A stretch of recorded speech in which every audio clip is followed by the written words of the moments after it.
Ladies and gentlemen, we continue with theme 2, session 4. Archimedes was right. We know that now, for sure, after 2000 years. However, we cannot expect to make very much progress in this world if we have to sit around waiting for 2000 years in order to find who is right. We don't even have 200 years to wait around. And so the significant question is, how we can determine if an idea is right, a concept is right, a hypothesis is right, not on a later date, but at the time of discovery, at the time of disclosure. In other words, at the time it's being innovated or shortly thereafter. What characteristic of rightness can we identify today that we might predict that in the future, 200 or 2000 years from today, the people living at that time will call this concept right? We know how to do that in physics. We shall try to apply the same knowledge in our science, volition. In the physical science, the right is what fulfills two separate, distinct characteristics simultaneously. Any proposition that fulfills both of those characteristics will be defined as right. Here they are. In the physical sciences, that is right, which is both true and valid. True and valid. This is the standard of rightness that forms the foundation of the physical sciences. What do you mean in the physical sciences? What do we mean in the physical sciences by true? How do we determine what is true? They, physical scientists, agreed to the method. Is there, you think, agreement here among the philosophers about social sciences? No. Do historians agree on how you determine what is true account of history? No. Do economists agree on what is true concept of economics or how you make this determination? No, even on how you make this determination, the answer is no. Do educators agree on what is true concept of education? Of course not. How many definitions of true is it possible to have? Could you have 1,000,000 definitions of true? Certainly. Well, how do we know which one to use? Well, the one that we're already using in the end has, pretty good track record of success. That's the same one they're using in the physical sciences. And in the physical sciences, true means that which is observable. This would bring to mind the question, what is observable? Apparently, observable is perceivable to us through the 5 senses. We do have 5 senses. Maybe somebody has 6 senses, but not everyone, my guess. There are 2 classic means in science to determine the accuracy of our observations. They are repeatability and the use of non-volitional receiver.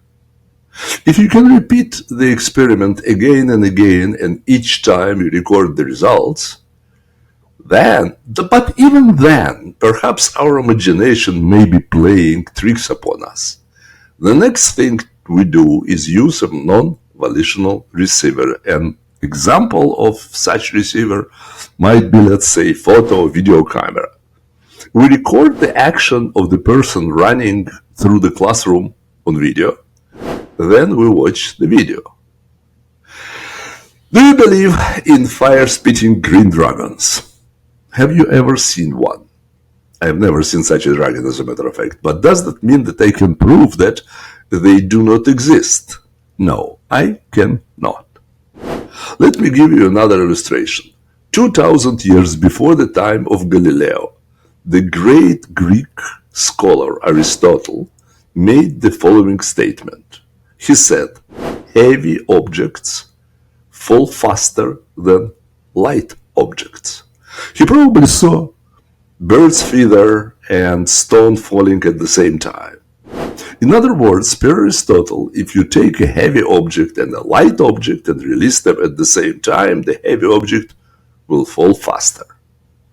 All right, this is a proposition, a generalization.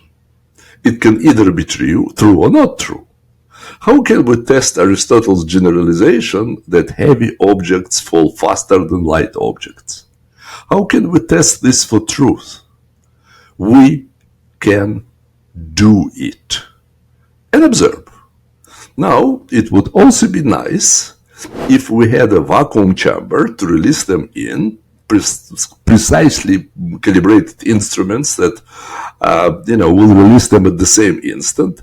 As a matter of fact, they fell at the same rate, so you will know. In other words, it is not true. Now, what do we have? We have an observed exception to Aristotle's generalization. For a good scientist, of course, it's not enough that we perform the experiment just one time. Remember repeatability? We'll just do it one more time and we'll see what happens. What that means, among other things, that Aristotle is not looking so good at this moment. Because the true statement, or the true generalization, is that heavy objects and light objects fall at the same rate. You could have a 100,000-pound cannonball and a feather. If you have a vacuum chamber, they would fall at the same rate. How many of you saw an astronaut drop a hammer and a feather on the surface of the moon? How many saw this experiment? And what happened? They landed at the same time because the atmosphere of the moon, although clearly not zero, has a very rare atmosphere, especially compared to the greater density of our Earth's atmosphere. So the atmospheric resistance was negligible on the surface of the moon, and the feather and the hammer landed at the same time. Most people have not independently observed and tested the things. Well, the question arises then, how broadly can the physical science standard of truth be applied? I will demonstrate that the standard of truth, based upon observation, can be effectively applied to build solutions to the principal social problems. We have to build upon observation to get results, but what if your standard of truth is, let's say, beyond observation? That means you cannot see it, you cannot hear it, you cannot feel it, you cannot taste it, and definitely you cannot smell it. Well, now, if you threw out all of the senses as a source of knowledge, what knowledge can you perceive? What does it mean?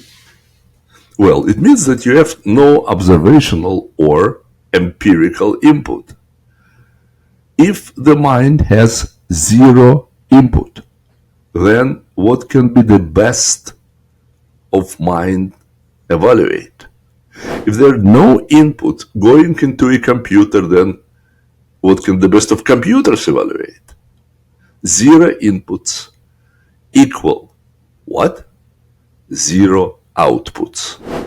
If you have zero input and an output of greater than zero, then something is wrong. The machine is broken, the law of nature is broken, or our way of measuring is wrong.